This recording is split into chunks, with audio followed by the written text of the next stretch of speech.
नमस्कार दोस्तों, स्वागत है आप सभी लोगों का ऑनलाइन हिंदी की क्लास में। दोस्तों, हिंदी की क्लास में हम लोग कवियों के बारे में पढ़ रहे थे, उन कवियों उन लेखकों के बारे में जो हमारे यूके SSSC के सिलेबस में दिए गए हैं। तो इसी क्रम में आज अगले कवि से आपको मुलाकात करा रहे हैं, जिन्हें आप चित्र में देख पा रहे हैं। वह हैं जयशंकर प्रसाद। तो दोस्तों, जयशंकर प्रसाद का हिंदी साहित्य में अमूल्य योगदान है। जैसा कि आप सभी लोगों को पता है कि उनकी रचना कामायनी पूरे भारत में प्रसिद्ध है और हिंदी काव्य में एक अलग स्थान रखती है कामायनी।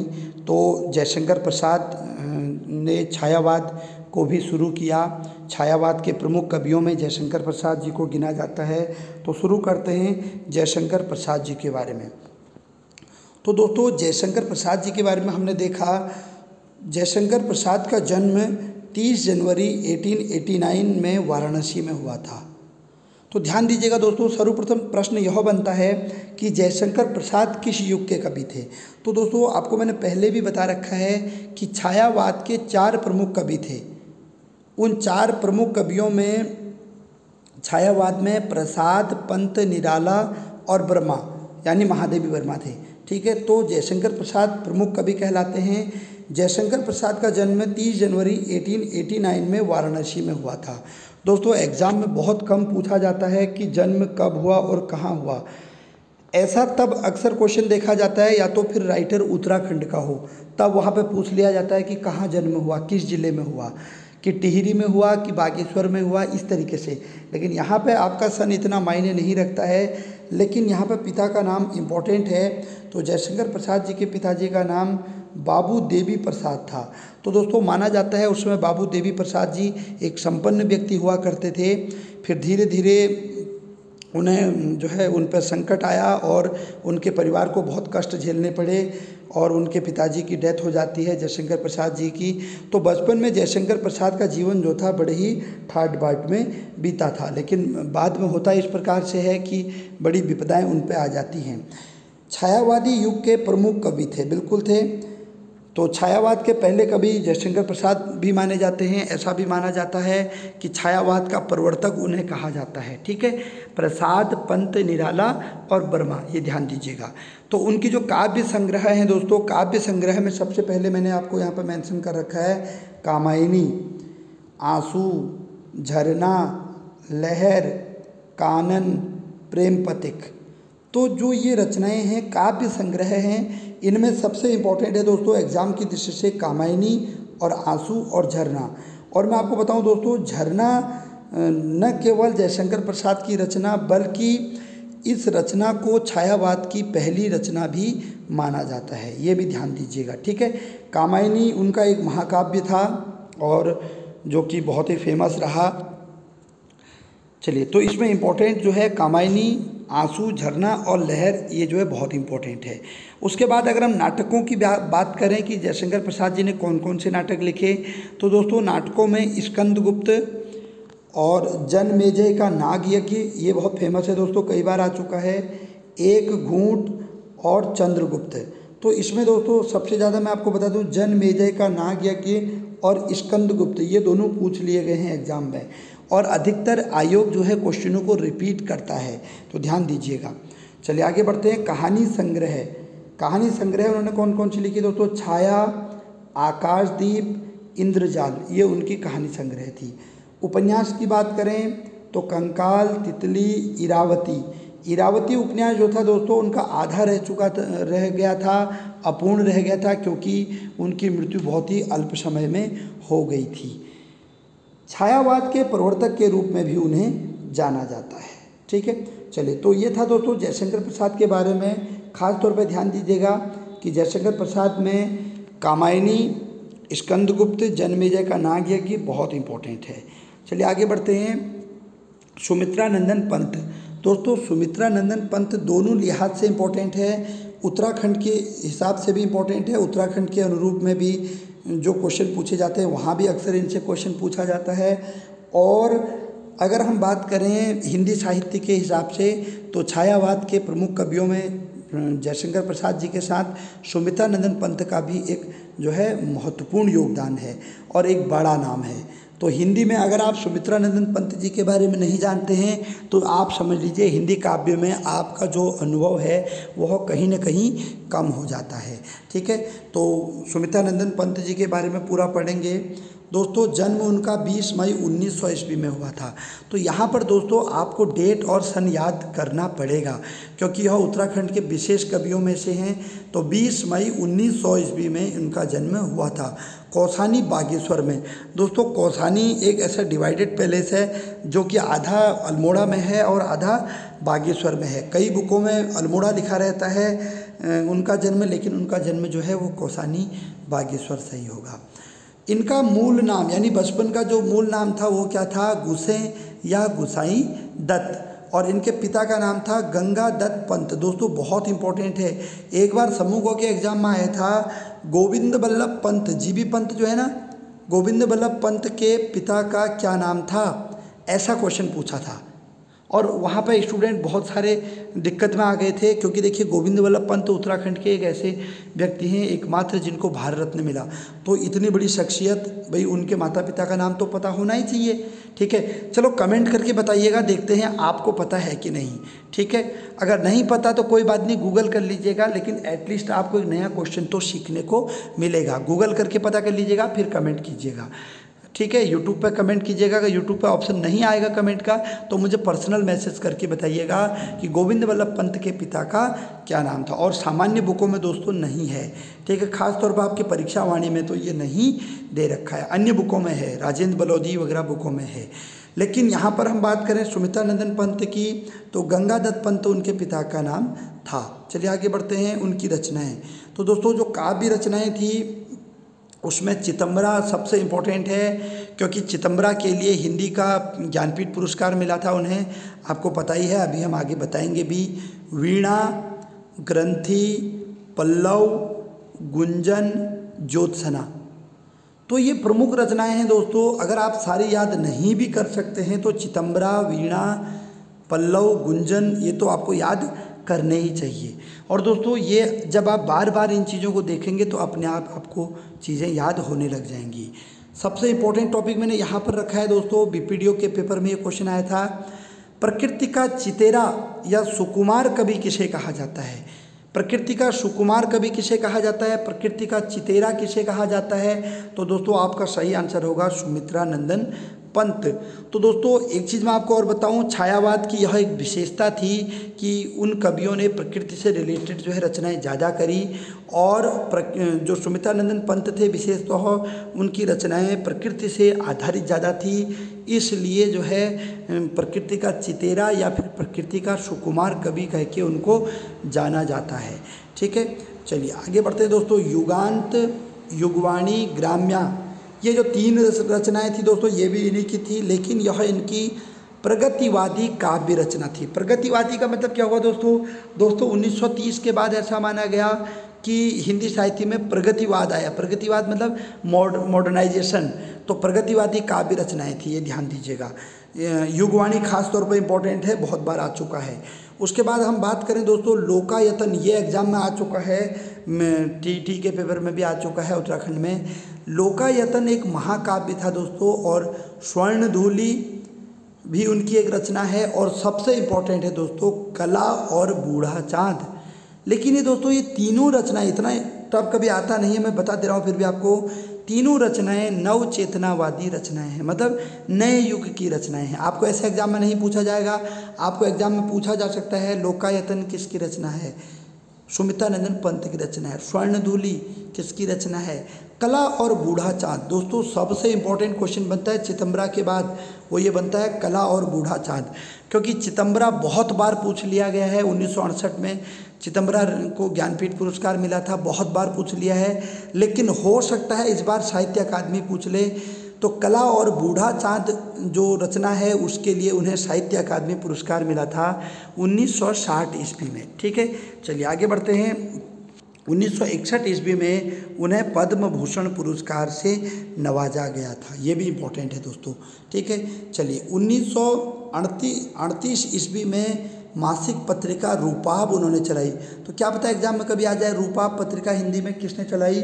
सुमित्रानंदन पंत ने। और दोस्तों यहाँ पर मैंने लिखा है पंथ वीथिका। पंथ वीथिका क्या है? जो सुमित्रानंदन पंत जी का जो घर है उसको कहा जाता है पंथ वीथिका या पथ वीथिका। ठीक है, चलिए आगे बढ़ते हैं। 1950 से 1957 ईस्वी तक वह आकाशवाणी में रहे। तो दोस्तों आपको पता होना चाहिए ऑल इंडिया रेडियो IR जिसको बोला जाता था, ऑल इंडिया रेडियो AIR बोला जाता था, तो उसको आकाशवाणी नाम उन्होंने ही दिया था।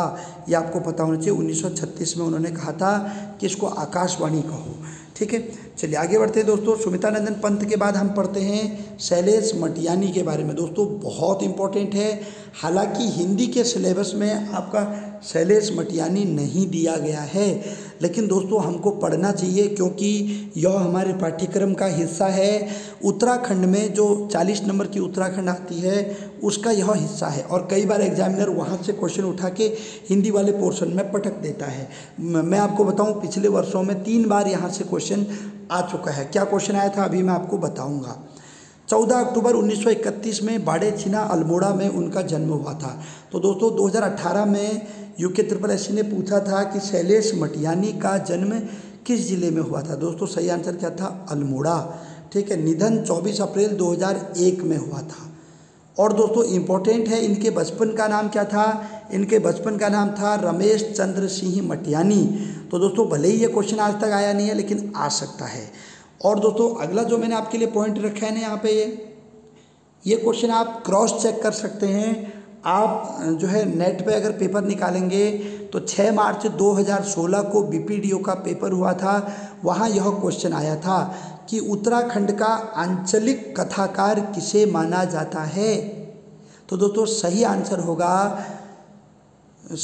होगा शैलेश मटियानी।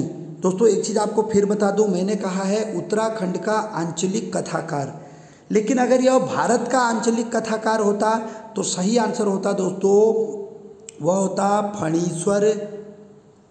फणीश्वर नाथ रेणु। फणीश्वर लिख दिया अगर जिसको नहीं पता है, फणीश्वर नाथ रेणु। तो हिंदी में पूरे भारत का आंचलिक कथाकार किसे कहा जाता है? फणीश्वर नाथ रेणु को कहा जाता है। ठीक है, यानी शैलेश मटियानी को फणीश्वर नाथ रेणु के समान संज्ञा दे करके उत्तराखंड का आंचलिक कथाकार कहा जाता है। ठीक है, तो दोस्तों उस समय ऑप्शन में फणीश्वर नाथ रेणु भी था, बहुत सारे लोगों ने गलत कर दिया था। कहानी संग्रह में बात करते दोस्तों, मेरी 33 कहानियाँ, नाच जमुरे नाच, भेड़ें और गडरिए, प्यास और पत्थर, ये रचनाएं। दोस्तों बहुत सारी कहानियाँ उनकी हैं, सारी तो मैं नहीं लिखा हूँ लेकिन जो इम्पोर्टेंट हैं वो लिखा हूँ। लोक कथा संग्रह है दोस्तों, लोक कथा संग्रह में उनकी बहुत फेमस लोक कथा है, वह है बोरीवली से बोरी बंदर तक। दोस्तों पीसीएस में ये क्वेश्चन आ चुका है, तो एग्जाम में इस बार ऐसे भी आ सकता है, बोरीवली से बोरी बंदर तक जो है वह शैलेश मटियानी की रचना तो है। क्या है? उपन्यास है, कहानी है। तो दोस्तों आपका आंसर होगा लोक कथा संग्रह है। ठीक है, एक लोक कथा है। एक मुट्ठी सरसों, दोस्तों ये भी एक लोक कथा है। एक मुट्ठी सरसों, मुठभेड़ और सवितरी और कमीने, ये उनकी रचनाएं हैं दोस्तों। ठीक है, चलिए आगे बढ़ते दोस्तों। बिल्ली के बच्चे, चूहिया का दुल्हा, योग संयोग, ये हैं उनके बाल साहित्य। कुछ बाल साहित्य भी लिखा था। और दोस्तों उन्होंने एक संस्मरण भी लिखा है। संस्मरण क्या है? लेखक की हैसियत से। अब कुछ छात्र कह रहे होंगे कि संस्मरण क्या होता है।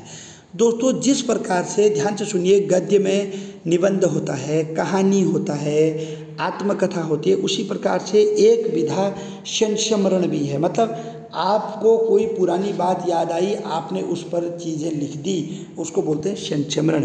दोस्तों एग्जाम में ऐसे क्वेश्चन बहुत सारे आते हैं, जैसे कई बार क्वेश्चन आ जाता है कि आत्मकथा और जीवनी में क्या अंतर है। तो दोस्तों आत्मकथा क्या होता है? आत्मकथा व्यक्ति अपने जिंदा रहते हुए स्वयं लिखता है या फिर दूसरे से लिखवाता है, लेकिन जीवनी जो है व्यक्ति के मरने के बाद दूसरा व्यक्ति लिखता है। ठीक है, ध्यान दीजिएगा। उसके अलावा दोस्तों कुछ इंपॉर्टेंट उनकी रचनाएं हैं। कागज़ की नाव बहुत इंपॉर्टेंट है। किसके राम कैसे राम, कभी कभार। दोस्तों कागज़ की नाव एग्जाम में कई बार पूछ लिया गया है। ठीक है, चलिए आगे बढ़ते हैं दोस्तों। अगली जो रचना है दोस्तों वह है गौरापंत शिवानी। दोस्तों आपके सिलेबस में है और बहुत ज़्यादा वेरी इंपॉर्टेंट है। जो क्वेश्चन इससे आया था 2017 में, मैं आपको वो भी बताऊंगा। तो दोस्तों जन्म हुआ था 17 अक्टूबर 1923 में राजकोट में। दोस्तों मैं आपको बताऊं कि 2017 में प्रश्न पूछा गया था कि गौरापंत शिवानी का जन्म कब हुआ, तो सही आंसर क्या था 1923 ईस्वी में।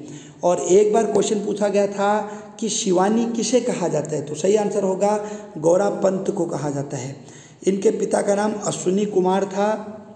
और दोस्तों इनके उपन्यास देखिए, सबसे इम्पोर्टेंट उपन्यास है कृष्णाकली और कैंजा। कैंजा किसे कहा जाता है दोस्तों, कैंजा कहा जाता है मौसी को। ठीक है, कुमाऊनी में कैंजा मौसी को कहा जाता है, ध्यान दीजिएगा। मुख्यतः ये राजकोट में ये इनका जन्म हुआ था, लेकिन यह अल्मोड़ा की निवासी थी। 14 फेरे, बिस्कन्या, चल खुसरो घर अपने, ये सारी रचनाएं बहुत इंपॉर्टेंट है। कहानी में दोस्तों लाल हवेली बहुत इंपॉर्टेंट है, पुष्पहार और मणिमाला की हंसी वेरी इंपॉर्टेंट है। 1982 में पद्मश्री दिया गया दोस्तों, वेरी इंपॉर्टेंट है। यहाँ इसको वेरी इंपॉर्टेंट कर लीजिएगा। ऐसे एकदम से चौंकाने वाले क्वेश्चन आते हैं कि गौरापंत शिवानी को पद्मश्री कब दिया गया, 1982 में। राज्यसभा की मनोनीत सदस्य भी रही थी दोस्तों। राज्यसभा में 12 सदस्य मनोनीत होते हैं, तो वहाँ भी उनको मौका मिला था। आगे बात करते हैं दोस्तों हिमांशु जोशी के बारे में, वेरी इंपॉर्टेंट है हिमांशु जोशी। दोस्तों 4 मई 1935 को जन्म हुआ था हिमांशु जोशी का। दोस्तों हिमांशु जोशी बहुत ज़्यादा इम्पोर्टेंट है, क्योंकि जहाँ तक मुझे सूचना मिली है, अगर मैं गलत ना हूँ तो आप लोग फिर भी गूगल कर लीजिएगा, 2018 में उनका देहांत हो चुका है। ठीक है, तो इसलिए इन पर क्वेश्चन बनना लाजमी है। तो ध्यान दीजिएगा, जोशुड़ा गांव चंपावत में उनका जन्म हुआ था 1935 में। कविता संग्रह जो है दोस्तों उनकी नील नदी का वृक्ष और एक आँख की कविता। नील नदी का वृक्ष बहुत इंपॉर्टेंट है दोस्तों, ध्यान दीजिएगा।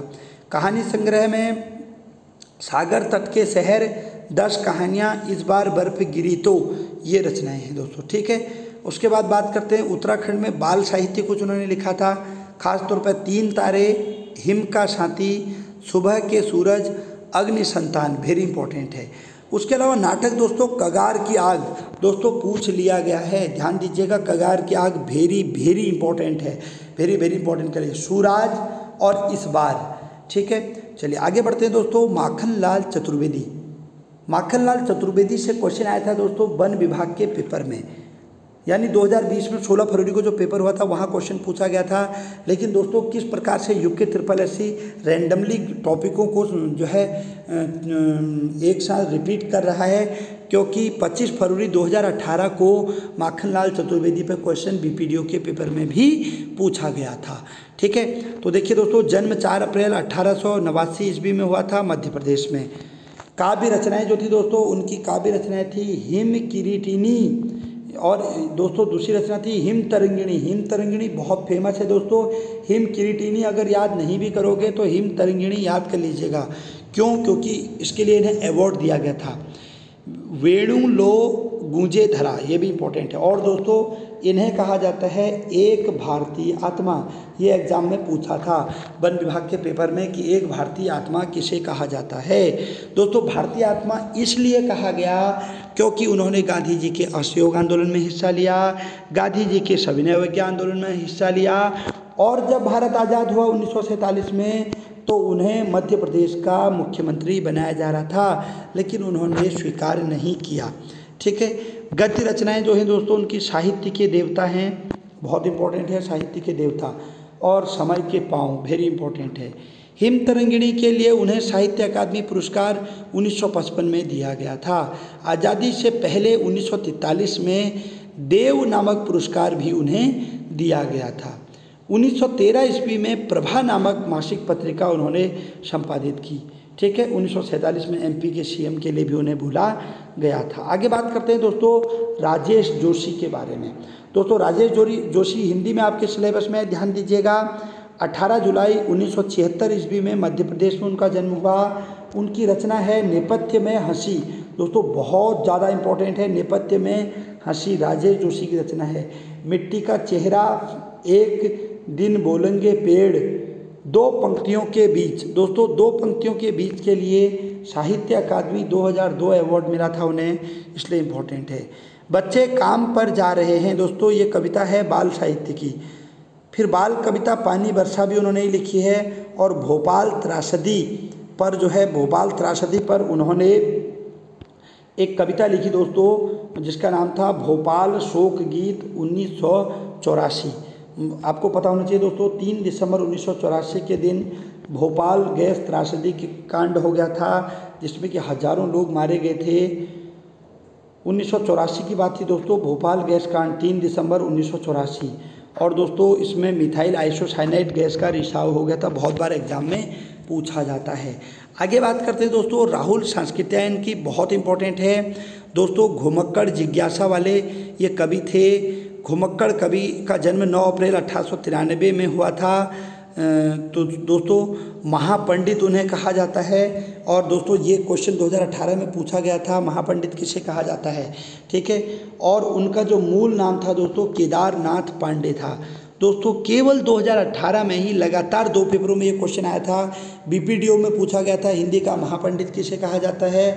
उसके बाद 6 मई कनिष्ठ सहायक में 2018 को पूछा गया था कि राहुल सांस्कृत्यायन का मूल नाम क्या था। तो दोस्तों, मूल नाम था केदारनाथ पांडे। उनकी कहानी है दोस्तों, बोलगा से गंगा, सतमी के बच्चे, कनेल की कथा। ध्यान दीजिएगा दोस्तों, 1993 ईस्वी में 100 पैसे का एक डाक टिकट जारी किया गया था उन पर, यानी 1 रुपये का। उपन्यास जो है दोस्तों, उनका उपन्यास बहुत इंपॉर्टेंट है, जीवन के लिए। और भागो नहीं दुनिया को बदलो, ये 2 उपन्यास है। इसमें खास तौर पर जीवन के लिए वेरी इंपॉर्टेंट है। कुछ जीवनियाँ लिखी उन्होंने, नए भारत के नए नेता और बीरचंद गढ़वाली की जीवनी उन्होंने ही लिखी। दोस्तों, बहुत इंपॉर्टेंट है। यात्रा करते थे तो यात्रा साहित्य होगा ही उनका। किन्नर देश की ओर, मेरी लद्दाख यात्रा, मेरी तिब्बत यात्रा, मेरी चीन यात्रा, ऐसे उन्होंने बहुत सारी रचनाएं करी हैं। और दोस्तों, जो आपको परीक्षा वाणी में भी मिल जाएगा, हिमालय परिचय कुमाऊं गढ़वाल, बहुत इंपॉर्टेंट है ये बुक है। और ये अपनी परीक्षा वाणी में दे रखी है, आप पढ़ सकते हैं। दोस्तों, राहुल का संघर्ष, इस टॉपिक से श्रीनिवास शर्मा ने उनकी जीवनी लिखी थी। किसने लिखी थी? श्रीनिवास शर्मा ने। अगला है दोस्तों मंगलेश डबराल।